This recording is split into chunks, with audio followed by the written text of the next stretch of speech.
नमस्कार दोस्तों, मैं सोनी स्वागत करती हूँ आप सभी का अपने YouTube चैनल AVS की दुनिया में। बड़ों को सादर चैनल्स पर, छोटों को ढेर सारा प्यार। आप सभी की आशीर्वाद और प्यार से आपकी सोनी बिल्कुल अच्छी है। आशा करती हूँ आप सभी भी बहुत अच्छे होंगे, जीवन में आगे बढ़ रहे होंगे, जीवन के हर पल को बहुत ही आनंद के साथ जीते हुए, हर दिन को खास बनाते हुए, इस सफ़र को जीवन का और ही सुहावना बनाते हुए जीवन को जिए जा रहे होंगे। और आप सभी के प्यार और आशीर्वाद से दिन की बहुत अच्छी से शुरुआत हुई है। और जब दिन की शुरुआत अच्छी होती है ना दोस्तों, तो पूरा दिन हमारा ना बहुत अच्छा गुजरता है। तो चलिए दिन की शुरुआत करते हैं आज बहुत ही प्यारी सी एक कहानी के साथ। ये कहानी ना हमारे मनोबल पर आधारित है मेरे दोस्तों। इस कहानी में एक हाथी और एक राजा के ऐसी वीरता की कहानी है जिसको सुन लेने के बाद सच में हमारे अंदर भी एक ऊर्जा आती है, वो ऊर्जा जो हमें कभी ना रुकने और कभी ना थकने की प्रेरणा देती है। तो चलिए कहानी की शुरुआत करते हैं। कहानी की शुरुआत होती है उस राजा से, एक ऐसे राजा से जिसके राज्य में चारों तरफ उसके हाथी और उसकी प्रशंसाएँ होती थी दोस्तों। उसके पराक्रम की हर तरफ चर्चा होती थी। वह हाथी देखने में भी बड़ा विशाल और भयंकर सा था। उसके खान पान से लेकर के हर चीज़ की विशेष ध्यान रखा जाता था। युद्ध जैसे ही राजा करने जाता, वो उस हाथी को हमेशा अपने साथ लेकर के जाता और उस हाथी को देख करके ही सामने वाला हार मान लेता था। इस तरह का बलिष्ठ शरीर और उस तरह की उसकी युद्ध की कला, हर समय राजा उसके पास ही रहता और उसको हमेशा अपने साथ रखता था। दोनों में बहुत प्रेम था। लेकिन धीरे धीरे ना दोस्तों समय बदलता है, सबके साथ ऐसा होता है और ये होना भी चाहिए दोस्तों, क्योंकि प्रकृति जिस चीज़ को भी बनाई है उसको अपने आप में विलित ज़रूर करती है मेरे दोस्तों। तो चलिए कहानी को आगे बढ़ाते हैं दोस्तों। धीरे धीरे समय के साथ राजा और हाथी के साथ भी बदलाव आते हैं। हमारा हाथी बूढ़ा हो जाता है, बलिष्ठ शरीर भी धीरे धीरे कमज़ोर होने लगता है, जिस कारण से राजा भी अब उसके खान पान पर विशेष ध्यान नहीं देता। और जो राज्य में चारों तरफ उसकी चर्चाएं हो रही थी वो भी धीरे धीरे कम होने लगती है, क्योंकि अब उसके स्थान पर कोई दूसरा व्यक्ति आकर के प्रतिस्थापित होने वाला होता है, जिसके पास भी उतना ही बल होता है। तो समय के साथ बदलाव आता है मेरे दोस्तों। तो हाथी के साथ भी वैसे ही बदलाव आने लगे। हाथी को भी इस बात समझ में आ गई थी कि अब हमारा शरीर कमज़ोर हो चुका है और हम अब बूढ़े हो चुके थे। उसने भी मन से हार मान ली थी और राजा को भी अब ये चीज़ें बहुत अच्छी से समझ में आने लगी थी कि अब वो हाथी उसके काम का नहीं है। एक दिन वह हाथी कहीं से गुज़र रहा था और उसको नदी दिखाई देती है। नदी नहीं मेरे दोस्तों, एक तालाब दिखाई देता है जो पूरी तरह से कीचड़ से भरा हुआ था। लेकिन हाथी को बहुत ज़ोर की प्यास लगी हुई थी। प्यास इतनी ज़ोर की लगी हुई थी कि अब हाथी से रोका नहीं जा रहा था और उसने बिना कुछ सोचे समझे ना तालाब में पैर रख दिया। और सच में जब आपको किसी चीज़ की भूख होती है ना, तो बुद्धि बिल्कुल हमारी हाथी की तरह भ्रष्ट हो जाती है। जैसे ही हाथी ने पैर रखता, हाथी दलदल में जा कर के फंस गया, जहाँ से बाहर आना अब हाथी के लिए बहुत ही मुश्किल की बात थी, क्योंकि वह कितने भी प्रयत्न करता बार बार वह दलदल में नीचे धंसता जाता। ये सूचना राजा को दी गई। राजा आनन फानन अपने हाथी के पास आया और उसने देखा कि हाथी हमारा दलदल में फंसा हुआ है। सेनाएं बुलाई गई, बहुत सारे लोग इकट्ठा हो गए, सब ने मिलकर बहुत प्रयत्न किया हाथी को बाहर निकालने का, लेकिन कोई भी प्रयत्न रंग नहीं लाया। हाथी दलदल में ही फंसा हुआ था। सुबह से शाम हो गई मेरे दोस्तों और राजा ने भी अब हार मान ली थी। सबको ऐसा लगने लगा कि अब हाथी बाहर नहीं आ पाएगा। तभी वहाँ से एक मुनि गुजर रहे थे। उसने राजा को देखा और वो राजा के पास गए और उसने राजा के कानों में कुछ बातें कही।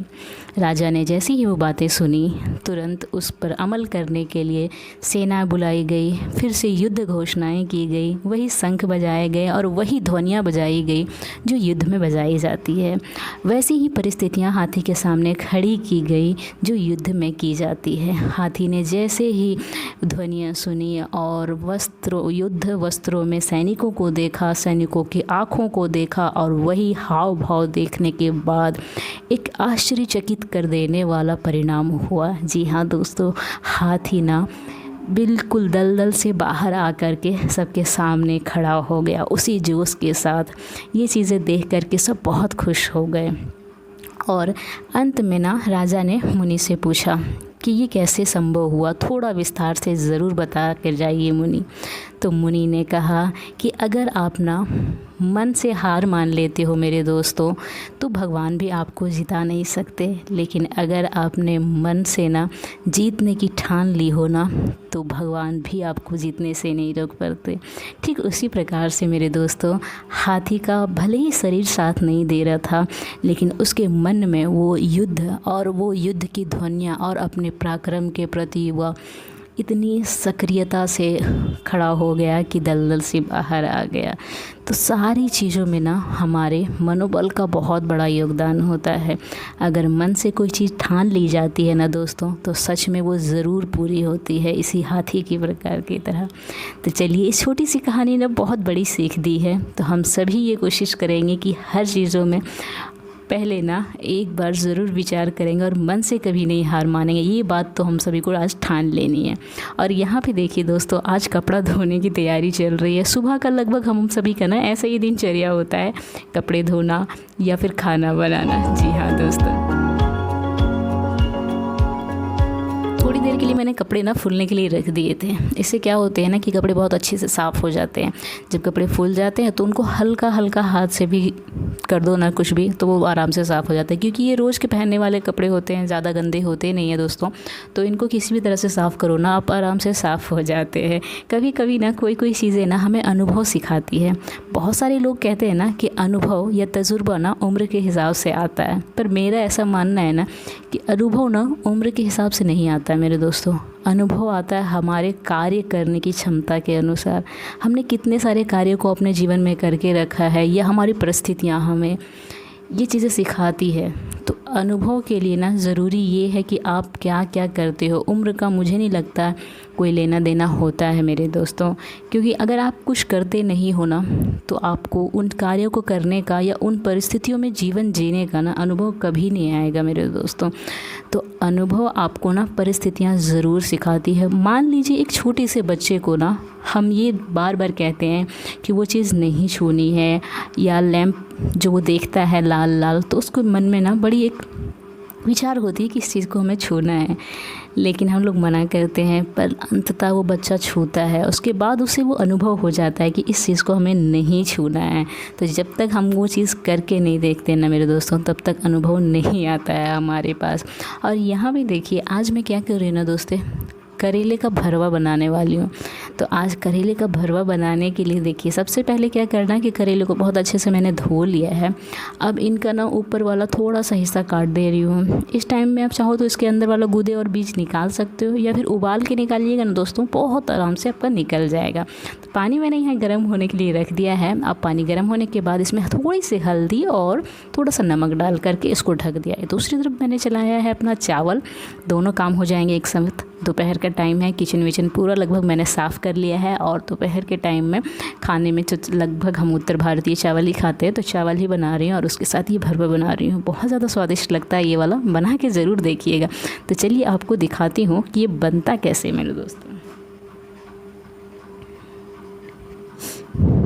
तो जब तक ये उबल रहा है ना, तब तक थोड़े थोड़े छोटे छोटे काम कर लेती हूँ। इधर हमारा पानी गर्म हो चुका है, तो इसमें मैं चावल डाल दे रही हूँ ना। चावल भी अभी ना बहुत सावधानी से बनाना पड़ रहा है, क्योंकि चावल आए हैं घर से, और ये चावल है हमारे नए। और नए चावल को बनाने में ना ये दिक्कत आती है मेरे दोस्तों कि हल्की सी भी नज़र हटी ना तो दुर्घटना घटी। कहने का मतलब ये होता है कि नए चावल बहुत ही जल्दी पक जाते हैं। तो अगर आप ज़रा सा भी इधर से उधर होते हो ना, तो होगा क्या, आपके चावल पूरी तरह से ज़्यादा पक जाएंगे या फिर गीले हो जाएंगे। तो इसीलिए काम यहीं पे खड़े होकर के करना बहुत ज़्यादा ज़रूरी है, ताकि हमारे चावल ज़्यादा गीले नहीं। उसके साथ ही मैं प्याज काट रही हूँ। प्याज हमारा ना इसमें बहुत काम आने वाला है, क्योंकि प्याज को आप अच्छे से भूंज लीजिए, सारे मसालों को भूंज लीजिए। मसाले चलिए आगे दिखाती हूँ आपको क्या क्या चाहिए होगा। तो यहाँ पे देखिए, मसाले आपको चाहिए होंगे जो भी नॉर्मल मसाले आपके घर में हो ना, वो ले लीजिए। उसके बाद अदरक लहसुन का पेस्ट, थोड़ी सी अगर इमली हो तो इमली ले लीजिए, इमली नहीं है तो आमचूर पाउडर ले लीजिए। आमचूर पाउडर से भी बहुत अच्छा स्वाद आता है। मेरे पास आमचूर पाउडर नहीं था तो मैंने इमली लिया है। आपके पास अगर आमचूर पाउडर हो तो आप आमचूर पाउडर ले। करेले का स्वाद ना बिल्कुल तीता होता है, उसमें आप अगर खट्टी चीज़ें डाल देते हो ना, तो थोड़ा सा ना उसके स्वाद में बदलाव आ जाता है, अच्छा लगने लगता है। कोई चीज़ें ऐसी नहीं है हमारे जीवन में जो हमें नहीं सीख देती है। करेला भले ही तीता होता है लेकिन हमारे शरीर के लिए ना वो रामबाण की तरह होता है। तो इसीलिए ना जो चीज़ें ज़्यादा कष्ट पहुंचाती है ना उनके फ़ायदे बहुत अलग होते हैं दोस्तों। ये सारी चीज़ें ना हम सभी के जीवन में एक कहीं ना सीख ही देती है, एक छोटी छोटी सीख जो हमारे जीवन को ना सच में मूल्यवान बनाती है। छोटी चीज़ों को अगर हम ध्यान देना तो सच में वो बड़ी सीख देती है। छोटे छोटे बच्चे भी कभी कभी हमें बहुत बड़ी बड़ी शिक्षाएं दे जाते हैं लेकिन हम उनकी बातों पर ना गौर नहीं करते हैं दोस्तों। एक बार गौर करके हमें सोचना ज़रूर चाहिए। भले ही वो छोटे हैं लेकिन कभी कभी काम उनके भी बहुत बड़े होते हैं, उन पर भी विचार ज़रूर किया जा सकता है। तो यहाँ पे देखिए दोस्तों, तेल हमारा गर्म हो गया था। गर्म होने के बाद मैंने ना उसमें थोड़े से प्याज डाले। थोड़े से प्याज डाल करके अब इनको अच्छा सा भून लूँगी। करेले हमारे ज़्यादा नहीं हैं, 3 करेले मैंने लिए हैं या 4 करेले लिए हैं शायद। हाँ दोस्तों, 4 करेले लिए हैं और उनकी के लिए बना रही हूँ तो थोड़ा सा बनाऊँगी। अगर बाद में बच जाता है ना तो इसको भी आप खाने में ना बहुत अच्छा ये लगता है। आप फ्रिज में इसको रख दीजिए, आप 2-3 दिनों तक इस मसाले को भी आराम से यूज़ कर सकते हैं। और ये करेले का भरवा भी ना बहुत जल्दी ख़राब नहीं होता है दोस्तों, तो आप इसको भी 2-3 दिनों तक प्रयोग कर सकते हो। चावल देखिए बातों बातों में हमारा बन गया ना। मैं बोलती है ना मैंने कि बहुत ही जल्दी ये वाले चावल बन जाते हैं। तो इनका माड़ अलग कर लेते हैं। माड़ अलग करने के बाद ना इनको हल्का सा खुले में रखना पड़ेगा, मतलब इसको ढक कर के रखिएगा ना तो फिर ये ज़्यादा पक जाएंगे। तो इसीलिए इनको अभी थोड़ा सा खुले में रख देती हूँ। और प्याज के बाद अब बारी आती है हमारे टमाटरों की, तो मैंने टमाटर भी इसमें डाल दिए हैं दोस्तों।